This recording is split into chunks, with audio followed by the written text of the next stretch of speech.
नमस्कार, आप देख रहे हैं हल्ला बोल टीवी। मैं हूं अंकित आपके साथ। राहुल गांधी और तेजस्वी यादव एक मंच पर साथ नहीं बैठ रहे हैं। क्या दुनिया बन गई है दोनों के बीच? क्या है पूरा मामला? आइए जानते हैं हल्ला बोल टीवी के संपादक दीपक शर्मा से।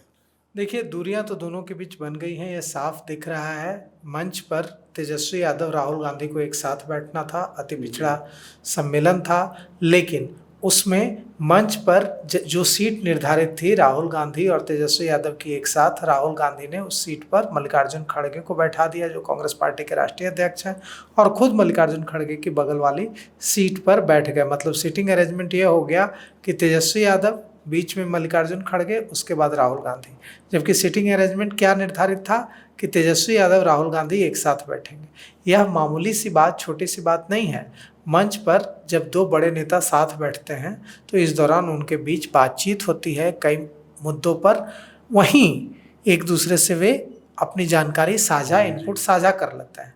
और सिर्फ इतनी सी बात नहीं है, ये तो यह भी हो सकता था कि मल्लिकार्जुन खड़गे को सम्मान देने के लिए राहुल गांधी ने उन्हें अपनी सीट दे दी और खुद उनके बगल में बैठ गए, क्योंकि मल्लिकार्जुन खड़गे कांग्रेस के सबसे वरीय नेताओं में से एक हैं और अध्यक्ष हैं। कांग्रेस पार्टी के राष्ट्रीय अध्यक्ष हैं और सबसे वरिष्ठ नेताओं में से भी एक है। अध्यक्ष तो हैं ही, उम्र की भी बात करें, अनुभव की भी बात करें तो सबसे वरिष्ठ नेताओं में से एक है। तो कांग्रेस पार्टी के राष्ट्रीय अध्यक्ष को सम्मान भी दे सकते हैं, लेकिन बात उतनी सी नहीं है। बात यह है कि दोनों के बीच जिस तरह से जो वोटर अधिकार यात्रा निकले बिहार में, उसमें दोनों के बीच ज़बरदस्त ट्यूनिंग दिखती थी। राहुल गांधी तेजस्वी यादव के बीच वो ट्यूनिंग गायब है। दोनों एक दूसरे से मंच पर कार्यक्रम के दौरान भी बतियाते दिखते थे, वो बातचीत गायब है। दोनों के बॉडी लैंग्वेज से साफ दिख रहा है कि दोनों एक दूसरे से कन्नी काट रहे हैं। मतलब कुल मिलाकर यह है कि दोनों के बीच गतिरोध आ गया है। दोनों की बॉडी लैंग्वेज से साफ दिख रहा है कि सब कुछ राहुल गांधी और तेजस्वी यादव में ठीक नहीं है। तेजस्वी यादव, लालू प्रसाद यादव अब भी कांग्रेस को पुराने तरीके से डिक्टेट करके बिहार में चलाना चाहते हैं, जबकि राहुल गांधी कांग्रेस को आरजेडी के बराबर खड़ा करना चाहती है, और यही प्रॉब्लम की जड़ है। इसी वजह से प्रॉब्लम हो रही है। इसीलिए कांग्रेस वर्किंग कमेटी की मीटिंग कराई गई सदाकत आश्रम में, ताकि पार्टी में नई जान फूंकी जाए और राष्ट्रीय जनता दल को यह बताया जाए कि हम अब डिक्टेट होने वाले नहीं हैं, बिहार में हम अपने दम पर राजनीति करेंगे।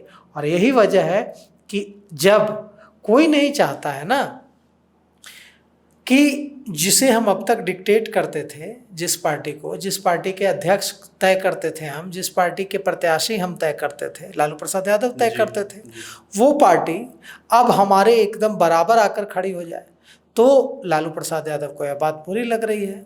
लालू प्रसाद यादव यह बात कन्वे भी कर रहे हैं तेजस्वी यादव को कि यह क्या हो रहा है, तुम कैसे नेगोशिएट कर रहे हो। और तेजस्वी यादव जब लालू प्रसाद यादव की तरह नेगोशिएट करने की कोशिश कर रहे हैं तो यह बात कांग्रेस को बुरी लग रही है। तो जो हालत है महागठबंधन में वो बिल्कुल अच्छी नहीं है। राहुल गांधी तेजस्वी यादव का लीडरशिप तो नहीं मान लेंगे ना। तो क्या ये दूरियां जो बन रही है वो सीट शेयरिंग को लेकर बन रही है? बिल्कुल सीट शेयरिंग को लेकर ही बन रही है, और यही वजह है कि कांग्रेस पार्टी तेजस्वी यादव को सीएम कैंडिडेट घोषित नहीं कर रही है। क्योंकि आप सोचिए कि तेजस्वी यादव के लिए कितना अपमानजनक है कि तेजस्वी यादव सबसे बड़ी पार्टी के नेता हैं, बिहार में नेता प्रतिपक्ष हैं, महागठबंधन की कोऑर्डिनेशन कमेटी के चेयरमैन हैं, लेकिन खुद को सीएम बनना तो छोड़ दीजिए, खुद को सीएम कैंडिडेट घोषित करवाने में उन्हें इतनी मशक्कत करनी पड़ रही है। उन्हें खुद से सीएम कैंडिडेट घोषित करना पड़ रहा है, लेकिन उनके सहयोगी लेफ्ट कांग्रेस उनको सीएम कैंडिडेट मानने के लिए तैयार नहीं है। अब हालत यह है कि अब तक तो लग रहा था कि ठीक है, सीटों की शेयरिंग पर बात हो रही है, सीटों की शेयरिंग पर बात हो जाएगी, बात खत्म हो जाएगी। अब तो व्यक्तिगत रिश्ते पर इसका प्रभाव पड़ रहा है। जो दोनों के बीच जो चारा दिख रहा था, याराना दिख रहा था, उस पर असर पड़ रहा है। तो निश्चित रूप से मंच पर जो कल दिखा है कि कैसे राहुल गांधी तेजस्वी यादव के बगल में नहीं बैठे, वहाँ पर उन्होंने मल्लिकार्जुन खड़गे को बैठने का अनुरोध किया और खुद मल्लिकार्जुन खड़गे के बगल में बैठ गए। मतलब तेजस्वी यादव के और राहुल गांधी के बीच में मल्लिकार्जुन खड़गे थे। दोनों के बीच बेहद कम बातचीत हुई। दरअसल मामला यह है कि तेजस्वी यादव ने राहुल गांधी को यह बात बता दी है कि वे चाहते हैं कि सीटों की शेयरिंग जब हो तब हो, सीटों की शेयरिंग पर जब फैसला हो तो हो। अभी यह हो कि महागठबंधन उन्हें सीएम कैंडिडेट घोषित करे, कांग्रेस उन्हें सीएम कैंडिडेट घोषित करे, क्योंकि इससे जनता के बीच गलत छवि बन रही है और जनता के बीच यह मैसेज जा रहा है कि तेजस्वी यादव लालू प्रसाद यादव जैसे मजबूत नेता नहीं हैं, तेजस्वी यादव कमजोर नेता हैं जिन्हें सीएम कैंडिडेट घोषित कराने के लिए गिड़गिड़ाना पड़ रहा है अपने पार्टनर्स के पास। तो यह बात राष्ट्रीय जनता दल ने, यह बात तेजस्वी यादव ने बता दी है साफ साफ राहुल गांधी को, कांग्रेस नेतृत्व को, कि राष्ट्रीय जनता दल चाहता है कि घोषित करें सीएम कैंडिडेट तेजस्वी यादव को तुरंत।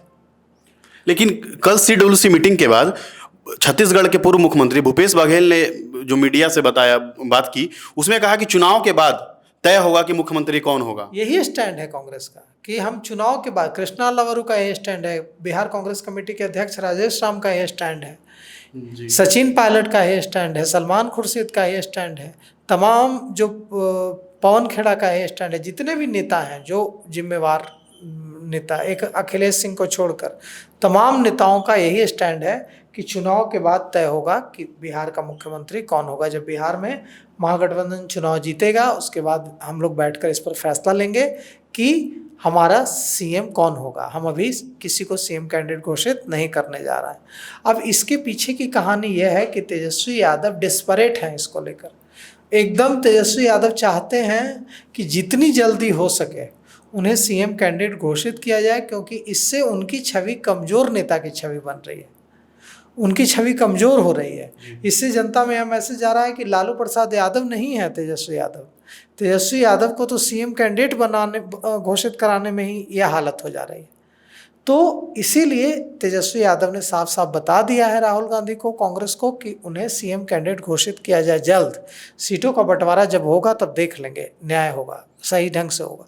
लेकिन इस बात पर कांग्रेस ने अब तक हरी झंडी नहीं दी है, ग्रीन सिग्नल नहीं दिया है, और इसी की वजह से दोनों के बीच की जो बॉडी लैंग्वेज है, देखिए वो किस तरह का है।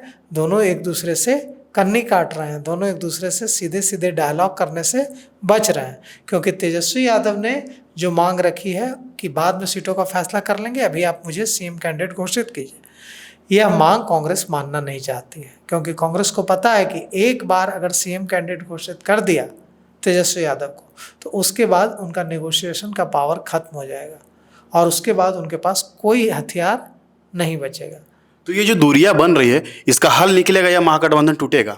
देखिए, इसका हल निकल भी सकता है, और जो लोग ये कह रहे हैं कि नहीं नहीं महागठबंधन नहीं टूटेगा, उनको यह बात समझनी होगी कि महागठबंधन टूट भी सकता है। क्योंकि राहुल गांधी की प्रायोरिटी 2025 का चुनाव नहीं है, राहुल गांधी की प्रायोरिटी 2029 का चुनाव है। 2029 में जो लोकसभा चुनाव होगा वो राहुल गांधी की प्रायोरिटी है। और राहुल गांधी, कांग्रेस ने यह महसूस किया कि जैसे अखिलेश यादव ने भारतीय जनता पार्टी को उत्तर प्रदेश में रोक दिया, वैसे तेजस्वी यादव नहीं रोक पाए। पूरी तरह से तेजस्वी यादव विफल रहे लोकसभा चुनाव में भारतीय जनता पार्टी और जनता दल यूनाइटेड को रोकने में। तो अब सवाल यह उठता है कि जब लोकसभा में ही नहीं रोक पा रहे हैं तो विधानसभा चुनाव में क्या होगा? इससे राहुल गांधी के प्रधानमंत्री बनने पर तो असर नहीं पड़ेगा ना। राहुल गांधी का उद्देश्य क्या है? लोकसभा में अपने सांसदों की संख्या बढ़ाना और प्रधानमंत्री बनना, यही गोल है ना। भारतीय जनता पार्टी की सरकार को उखाड़ फेंकना, और यह इसमें प्रभावी हो ही नहीं पा रहे हैं तेजस्वी यादव। 2024 में देखिए उनका कितना खराब परफॉर्मेंस रहा है राष्ट्रीय जनता दल का। उनसे बढ़िया परफॉर्मेंस तो कांग्रेस का रहा है, उनसे बढ़िया परफॉर्मेंस तो वाम दलों का रहा है। देखिए 2-2 सांसद हैं उनके पास, CPI-ML माले के 2-2 सांसद हैं। पप्पू यादव को जोड़ दें तो कांग्रेस के पास 4 सांसद हैं, और RJD देखिए इतनी सीटों पर लड़कर कहाँ पर खड़ी है। तो निश्चित रूप से अब राहुल गांधी भारतीय जनता पार्टी को बिहार में रोकने का पूरा भार तेजस्वी यादव के कंधे पर देने वाले नहीं हैं, क्योंकि कई कांग्रेस के नेताओं ने मुझसे बातचीत में कहा कि अगर तेजस्वी यादव रोक पाते, जैसे अखिलेश यादव ने रोक दिया यूपी में, तो आज नरेंद्र मोदी भारत के प्रधानमंत्री नहीं होते। तेजस्वी यादव की विफलता की वजह से नरेंद्र मोदी भारत के प्रधानमंत्री हैं। अगर बिहार में बीजेपी टूट जाती, जदयू टूट जाता, तो आज देश में प्रधानमंत्री कोई दूसरा होता। हो सकता है राहुल गांधी भी होते, हो सकता है गठबंधन का कोई और होता, लेकिन भारतीय जनता पार्टी का तो कोई नहीं ही होता। तो ऐसे में राहुल गांधी अब, जैसे पिछली बार 2020 में उन्होंने तेजस्वी यादव को खूब आगे बढ़कर घोषित किया था सीएम कैंडिडेट, राहुल गांधी नहीं किया था। इस बार राहुल गांधी ऐसा नहीं करने जा रहे हैं और राहुल गांधी अपनी पार्टी को मजबूत करना चाह रहे हैं और इसी की कवायद है कि वे विनिंग प्रोबेबिलिटी, जीतने वाली सीटें, जिताऊ सीटें चाहते हैं। और यही वजह है कि उन्होंने बड़ा दांव खेल दिया है। उन्होंने कल कह दिया है कि ये जो 50% की आरक्षण की दीवार है, इसको हम तोड़ देंगे और आरक्षण की सीमा को बढ़ाएंगे, 65% आरक्षण की सीमा को करेंगे। अब अति पिछड़ा सम्मेलन किया है और अति पिछड़ों को लुभाने की कोशिश की है, क्योंकि अति पिछड़ा तेजस्वी यादव के साथ नहीं जाना चाहते हैं। उन्हें तेजस्वी यादव से, आरजेडी से डर लगता है। सवर्णों को और अति पिछड़ों को, दोनों को, और जो यादव छोड़कर जो दूसरे पिछड़े हैं उनको तेजस्वी यादव, लालू प्रसाद यादव, आरजेडी से डर लगता है। उन्हें लगता है कि ये आए तो ये फिर से 90 वाली जो लहर लाने की बात अभी से करने लगे हैं वो फिर से होने लगेगा। फिर से बेटियों का सड़क पर निकलना मुश्किल हो जाएगा, फिर से फसलें लूट ली जाएंगी, सब्जी तोड़ ली जाएगी और कह दिया जाएगा कि घर आके पैसा ले लेना, बैल गाय खोल दिया जाएगा खेत में और किसी की हिम्मत तक नहीं होगी कि एक डंडा मार के गाय भैंस को बाहर निकाल दे, क्योंकि जहाँ डंडा पड़ा फिर तो लाठियाँ पड़ने लगेंगी। तो वह जो राज था उसकी कहानी बड़े बूढ़े जो है युवाओं को सुनाते रहते हैं अब भी गांव में। तो अति पिछड़ा और सवर्ण आरजेडी के साथ आज भी जाने के लिए तैयार नहीं है और सिर्फ मुस्लिम यादव के भरोसे बिहार में सत्ता में नहीं आया जा सकता है।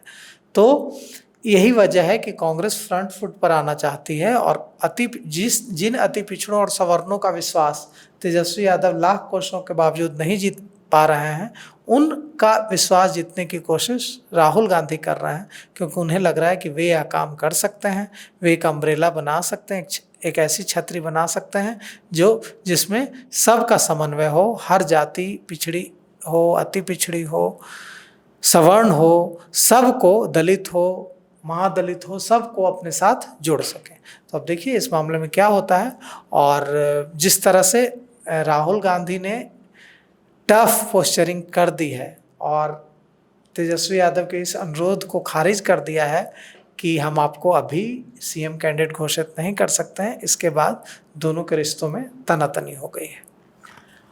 अभी आपने सुना हल्ला बोल टीवी के संपादक दीपक शर्मा जी को।